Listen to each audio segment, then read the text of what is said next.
Hello, I'm Emily, and for the next few minutes, I'm going to talk about how you might begin a program of UX research democratization by rethinking how to upskill non-researchers. At the end of my short presentation, I'm going to give you 3 questions to ask potential participants in your democratization effort. And just a little bit about me. I'm a trained ethnographer. I've done ethnographies in academic and public settings, including a musical ethnography in East London and a peer-to-peer ethnography in a music library.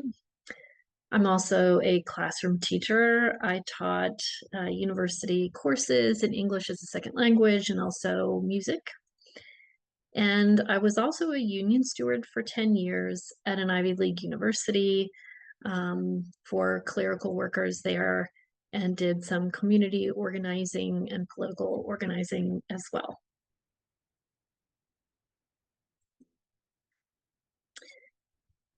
So what I've learned from these experiences that I mentioned to you is that approaching people with curiosity, meeting them where they are, and including them in decision making is crucial.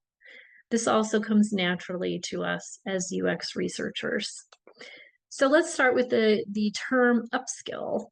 So you could use other words like educate or train, but the effect is essentially the same. When you tell someone they need to upskill, the message is that their skills aren't good enough, they're missing something, they're lacking.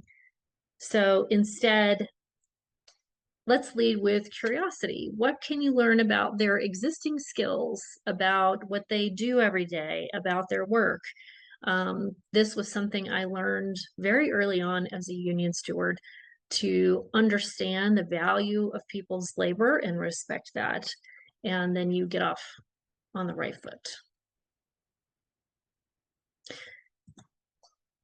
So in the next 3 slides, I'm basically going to give you examples of questions that you can incorporate into your democratization process. These questions are going to look very familiar to you if you're a UX researcher. You can use these questions in a survey, in an interview, or just simply in casual conversation. So the first question is, what are you learning about customers? So by asking this question, you're learning more about what this person does every day, but also you can start to assess their understanding of what qualitative inquiry is about. Are they aware of bias? Do they understand the difference between anecdotal evidence and patterns that they might see? Second question, why do you like talking to customers? So in this question, you can understand their kind of motivation and sense of purpose in what they do every day. They might like to help people, they may like to solve problems, or neither of these. But it's very important to understand their motivation here. Third question, how do you think this democratization initiative is going to deliver value? So here you are beginning to include them in the process, in the initiative, to understand how they can contribute, and that they are included here. You're going to get a sense of their confidence, trust, enthusiasm for the program. They may have some questions early on, and you'll start to identify some areas you might want to focus on when you start training people. And this is going to save you a lot of time as well. So the point of these questions here is very kind of simple. You can now meet your colleagues where they are. right? Instead of coming at them with lots of information before you even know who they are, you can actually meet them there and present things in a way that meets their skill set. You start to build respect and trust with your colleagues. This might not be an issue at your organization, but in a lot of organizations, it is an issue. These different departments are kind of in competition with one another, so this can be a very, very important part of the process.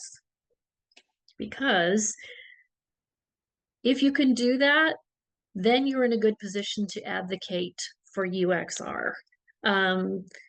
Which is very, very important for us right now, as I'm sure you're aware. Even for taking that point even further, not only can you advocate for UX, but you can make people understand how integral UX research is to your organization's research program and to what they do every day. So this is it. Thank you for listening. Look, democratization of research is difficult.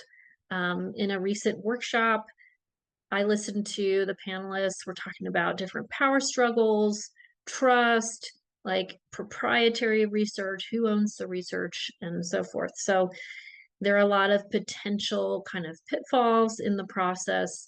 So I'm hoping these questions will help you get off on the right foot and position yourself for success. Thank you.